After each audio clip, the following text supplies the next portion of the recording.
వృత్తిమాశ్రితా విద్వహం మనః.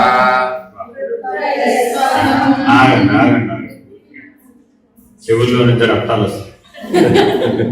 సరిగ్గా సరిగ్గా శృతి శృతి శృతి. ఓ సినిమాలో ఎక్కడ ఉన్నట్టు ఎవరో ఏమిటది శృతి శృతి అంటే చివరి సేర్ స్వాధికరణం. సరిగా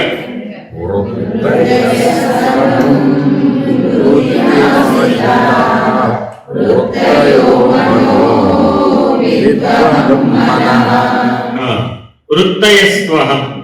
చదవండి, అర్థం చదవండి. ఆగండి ఆగండి, క్రాస్ ట్యాగ్ ఎవరో ఒకరు చదవండి.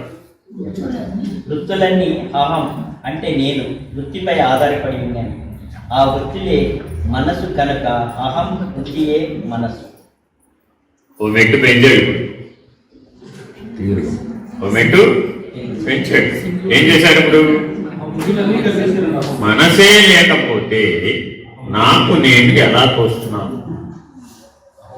ఇప్పటి వరకు మనసు ఉంది కాబట్టి నాకు నేను తోస్తున్నాను, నాకు నేను కనపడటం లేదు, నాకు నేను తెలియడం లేదు, నిన్న కథలు చెప్పడానికి వీలేదు. మనసు లేనిదనే నిర్ణయం దాకా వచ్చినటువంటి వాడికి నాకు నేను ఎలా తోస్తున్నాను ప్రశ్న వచ్చేసింది.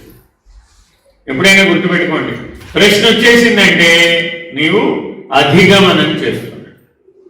ప్రశ్న రాలేదనుకోండి ఇంకా ఉన్న చోటే మృత్పిండం వలె, మట్టి ముద్ద వలె ఒక చోటే ఉండిపోయి. ఎప్పుడు ఎలా ఉండాలి మనం? కందుకం బంతి వలె ఉండాలి. అర్థమేనండి? అప్పుడు ఏమవుతావు? యాక్షన్లో ఉంటావు అన్నమాట. జాగరూకుడవై ఎవరైనా సరే, ఇప్పుడు ఇక్కడ ఉన్న వాళ్ళలో మనసే లేదు కదండి అని నేను ఎవరో నన్ను అడిగారు. సరే, మనసే లేదన్న వాడికి రావాల్సిన ప్రశ్న ఏంటి? నీకు నువ్వు ఎలా తెలుస్తున్నావు? అయితే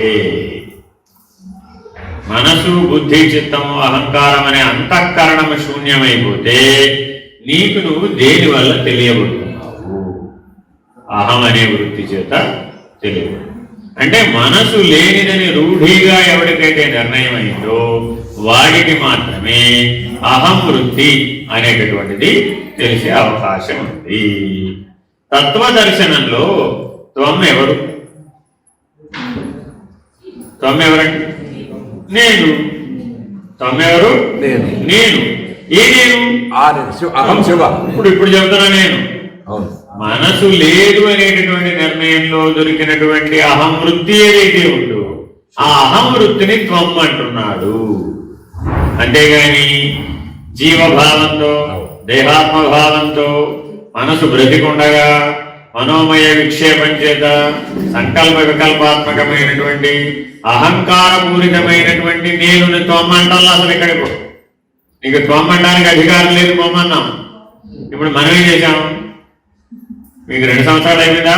5 మహావాక్యాలు ఉపదేశం చేస్తాను, తత్వమసి చెప్పేసాం. పోయి ఏమంటే త్వమ్మ అంటే ఏంటి?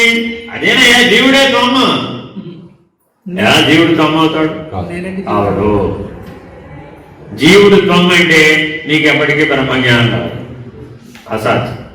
మనసు సంకల్ప వికల్పాత్మకమై ద్వంద్వానుభూతిలో కనుక ఉన్నట్లయితే నీకెప్పటికీ తత్వమసి మహావాక్యం పనిచేయదు. తత్వమసి మహావాక్యం పనిచేయాలంటే ఇప్పుడు ఎక్కడ ఉండాలి? ఆత్మసంతుకిం అన్న ప్రశ్న రావాలి. మనసు లేనిదనే నిర్ణయంలో ఏ నేనైతే తోచిందో ఆ నేను త్వం. ఆ నేను త్వం. అహం వృత్తి చేత నిరూపించబడుతున్నది ఏదైతే ఉందో అదే త్వం. అడగదు వృత్తిమాశ్రిత వృత్తయో మనో విద్వహం.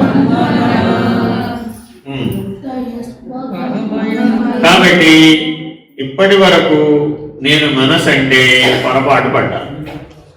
ఏమనుకున్నాను? ఏదో సుఖ దుఃఖాలు, ఏదో పగలు రాత్రి, ఏదో ఇష్టం కష్టం, ప్రియాప్రియాలు, అవన్నీ నాకు అనుభవానికి రావడానికి కారణమైన దానిని మనసు అనుకున్నాను. కానీ వాస్తవానికి మనసు అంటే ఏంటి? నేననే అహం వృత్తే మనసు. వృత్తి అనగా నేననే అహం వృత్తే మనస్సు. వృత్తులు ద్వంద్వాలే ఇప్పుడే చెప్పారు. ద్వంద్వ ఆ వృత్తి కాదు ఇది, ఈ వృత్తి వేరే. కానీ ఈ అహం వృత్తే యథార్థానికి మనస్సు. ఇది శుద్ధ మనస్సు. అంతకుముందు జీవుడు ద్వంద్వానుభవంలో ఉన్నది మలిన మనస్సు. ఇది శుద్ధ చైతన్యం, అది మలిన చైతన్యం. ఇది శుద్ధాత్మ, అది మలినాత్మ. కాబట్టి ఆత్మయే త్వం, బ్రహ్మమే తత్. ఆత్మయే త్వం, బ్రహ్మయే తత్. ఆత్మనిష్ట వరకు రాకుండా నీకు తత్వమసి మహావాక్యం పనిచేయదు. ఎవరికైతే ఆత్మ సాక్షాత్కార జ్ఞానం ఇలా కలిగిందో వాళ్ళకు మాత్రమే తత్వమసి మహావాక్యోపదేశం. ఆత్మనిష్ట కలిగినటువంటి వాళ్ళకు మాత్రమే బ్రహ్మనిష్ట కొరకై చేసేటటువంటి ఉపదేశం తత్వమసి.